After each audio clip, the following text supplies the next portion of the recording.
원래는 당이랑 원대에서도 민주당 법사위 원안으로 가는 것에 동의된 적이 있었어요. 근데 이제 정부안이 들어오면서 당정청 협의를 거치겠다.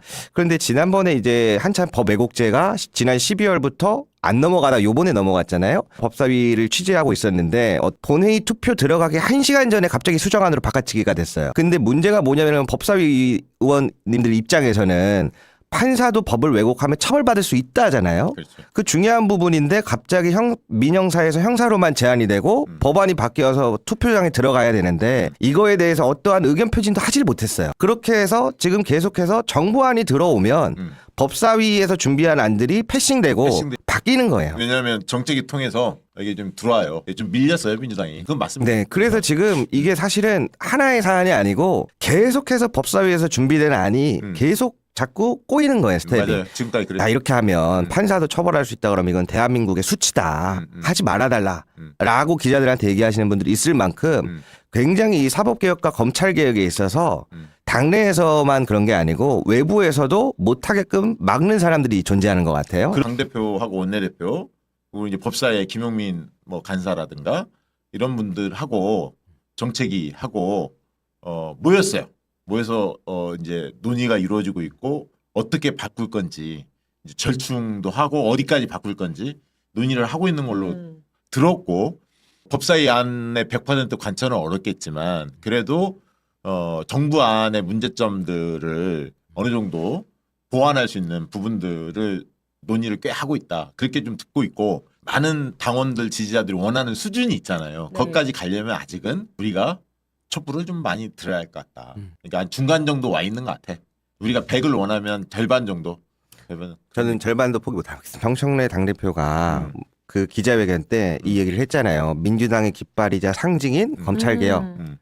법사위 통해서 조정할 수 있는 가능성을 열었잖아요. 네. 그런데 그 다음날 바로 어떤 발표들이 나옵니까? 미세조정 방금 얘기하셨던. 그럼 지금 여기에서 지도부에서 얘기하는 미세조정이 뭐예요? 내용을 수정한다는 게 아니고 체계자구심사. 그냥 다른 법안이랑 이게 이해가 충돌하는지만 보고 원한 내용은 못 건드리게 한다는 거거든요. 그러면은 지금 당대표의 입장 측에서는 지금 검찰개혁에 대한 성원이 높으니까 이거 다시 한번 수정 가능성을 열어야 된다. 근데 지금 본회의 투표에 넘기려고 하는 원내 측은 안 된다. 지난 총선 때도 제가 열심히 적어놨는데 검찰개혁하겠다고 했던 사람들이 99%였어요.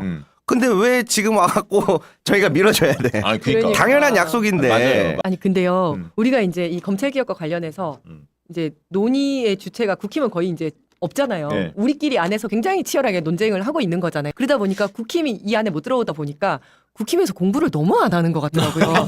뭐 공중파에 나가서 국힘 패널이랑 얘기를 하는데 너무 깜짝 놀랐어요. 서울에서 좋은 학교 나온 사람이거든요. 그런데 이러는 거예요. 아니 이것저것 다 경찰에다 몰아주면 경찰이 너무 커진다는 거예요. 그래서 제가 검사의 기소권으로 경찰의 수사권을 견제하는 겁니다. 그랬더니 검사가 기소권 가지기로 했어요. 내가 어디서부터 설명을 해야 되나. 아니, 뭐예요, 대변인이. 대변인이냐?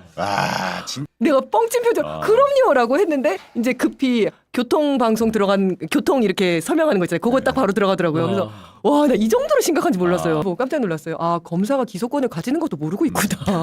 그런데 지금 돌아가는 거를 보면은 아주 그냥 자기들이 대통령이에요. 아주 그냥. 이제 온라인 커뮤니티에 우리 쪽 아닌 사람들이 지금 대거 들어와 있는 느낌을 확 받아요. 그 시청자들이 이 채널에서 어떤 활동을 했는지 그 기록을 다 볼 수가 있어요. 지난날까지 이재명 대통령을 엄청나게 욕했던 애들이 뭐 트럼프가 항공모함 끌고 청계천하고 다 잡아간다 이런 맞아, 얘기 맞아. 했던 애들이 네. 갑자기 와가지고 저한테 유이재명 막 그러니까 같은 갑자기 사람들이? 명비어천가를 네. 한 거야? 같은 사람들이? 네, 왜냐면 기록이 있으니까 저희는 볼 수 있잖아요. 그렇구나. 그래가지고 이게 어떻게 단체로 이렇게 되지?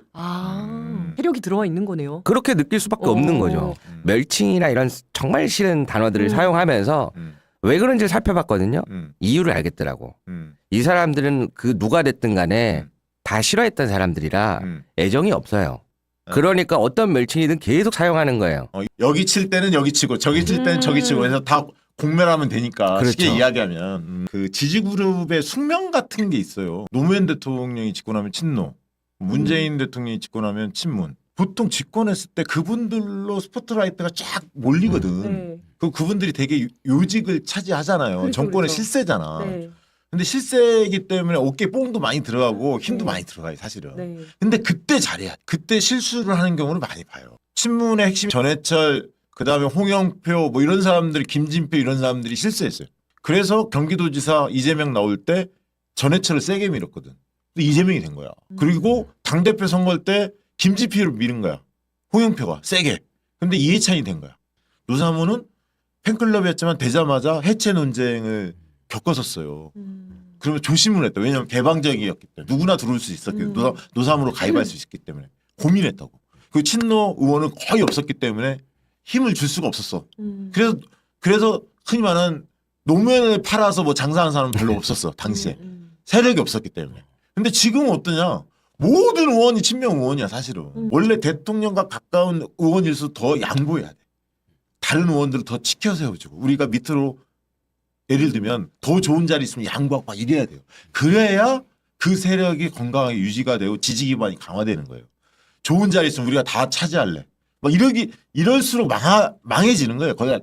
근데 지금 보면 친명이라고 자처하는 핵심들 의원들이 잘하고 있는 걸까? 한번 고민해 볼 필요 있고. 지난 전당대회가 떠오르는데 제가 좀 민주당 지지자분들한테 감동받은 포인트가 하나 있거든요. 이재명 마지막 당대표죠.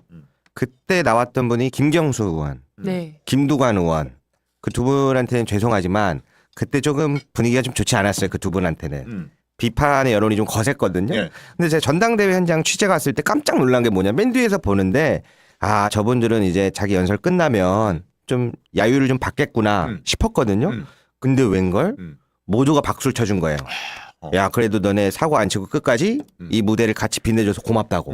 멋지다. 그럼요. 예, 예. 오 그래가지고 와 이 사람들은 뭐지? 제가 이렇게 감동을 받았어요 그날. 근데 이게 사실 지금 민주당에서 지켜온 그러한 약간 품격, 그렇지. 품위가 있는 거거든요. 예. 근데 문두 털리바 이런 멸칭을 갖고 써서 들어오니까 제가 용납이 안 되는 거예요. 우리가 이렇게 멋진 문화 그리고 내란이 왜 제일 멋있어요? 제가 외신들을 찾아봤더니 가장 폭력적인 계엄 내란을 촛불 하나로 가장 평화적인 방법으로 막아낸 게 대한민국. 전 그 기사가 너무 멋있더라고. 맞아요. 그런 사람들이 여태까지 만들어 온 곳을 저는 망가뜨리는 걸 보기가 너무 힘든 거예요. 맞아요. 그러지 말으셨으면 좋겠다. 자꾸 맞아요. 그러면은 당대표 좋아하고 김어준 좋아하고 박시영 좋아하는 유이재명을 제가 뺏어버리는 수가 있습니다. 그러니까 이게 1954년도에 형사소송법이 처음으로 만들어졌는데 그때부터 나왔던 이야기가 수사와 기소를 분리하자라는 이야기였어요. 맞아요. 그 당시에도 법사위가 있었고 엄상섭 법사위원이 뭐라고 얘기를 했냐면 아 조만간 수사 기소 분리를 해야 되지만 지금은 어쩔 수 없이 검찰에게 모든 권한을 준다. 하지만 조만간 이게 분리가 되어야 된다라고 이야기를 했고 그 당시 한경만 검찰총장이 맞습니다. 법리상으로는 검사는 기소만 하는 게 맞습니다라고 하는 게 그 기록이 그대로 남아 있어요. 근데 그 조만간이 72년이 된 거예요. 72년. 아직도 못 하고 있는 겁니다, 지금. 아니 일단 예. 이제 민주당 아니 몇 대 범죄냐 이제 이야기가 나왔잖아요. 일단 그 마지막에 이제 본인도 얘기를 했습니다. 당론으로 정한 게 4대 범죄였다고 이렇게 얘기를 했습니다. 근데 이제 민주당 아니 8대 범죄였는데 나중에 4대 범죄가 됐다 이렇게 얘기를 하는데 당론으로 나온 것은 4대 범죄고 민주당 특위에서 나온 최종안은 5대 범죄였습니다. 저 8대 범죄 저게 어디서 나온 거냐면 제가 이렇게 봤잖아요. 법무부에서 만든 자료가 있더라고요. 저도 저 자료를 가지고 있어요. 민주당 발의안이라고 해가지고 8대 범죄가 쫙 써 있더라고요. 민주당이 여러 의원들이 발의를 하지 않았겠어요? 그렇죠. 그 중에서 가장 많은 걸 갖고 와서 아. 거기다 넣어놓은 것 그러니까 같아요. 근데 말을 할 때는 음. 민주당 안은 8대 범죄다 이렇게 얘기를 하잖아요. 민주당 안은 8대 범죄였는데 우리가 6대 범죄로 했으니 이거 줄인 거 아니냐 이렇게 주장을 하는 거예요. 근데 민주당 특위안은 5대 범죄였고 마지막 당론으로 이야기했던 거는 4대 범죄였습니다. 근데 너무 당당하게 저렇게 8대 범죄라고 얘기를 하는 거예요. 형사법에 수사의 종결은 기소와 불기소라고 써 있다라고 얘기를 하잖아요. 네. 저런 말이 없어요. 수사의 종결권이라는 말 자체가 없습니다. 민주당 안은 4대 범죄였습니다. 8대 범죄였고요. 아닙니다. 여기 지금 나와 있습니다. 부패 경제 공직자 선거 방위사업 마약 대형 참사 내란 외환 8대 범죄였고요. 근데 이제 마지막에 민주당에서 당론으로 4대 범죄로 논의해달라고 해서 4대 범죄를 논의했던 거예요 처음에. 그리고 법무부에서도 공식 요청은 4대 범죄였습니다. 수사권이 뭡니까? 수사를 개시할 권한 있잖아요. 맞죠? 개시하고 맞습니다. 진행하고 종결할 권한을 이야기합니다. 아니, 그런데 개시하고 진행하고 종결할 권한을 다 가진 건 검사예요. 지금의 검사. 무슨 소리를 하십니까? 지금의 검사예요. 아니죠. 검사는 기소권을 가지고 있잖아요. 기소가 수사의 종결이에요. 무슨 말씀을 하세요? 경찰이 무슨 기소권을 가지고 있습니까? 형사소송법에 분명히 나와 있습니다. 수사의 종결은 기소와 불기소라고. 잠깐만.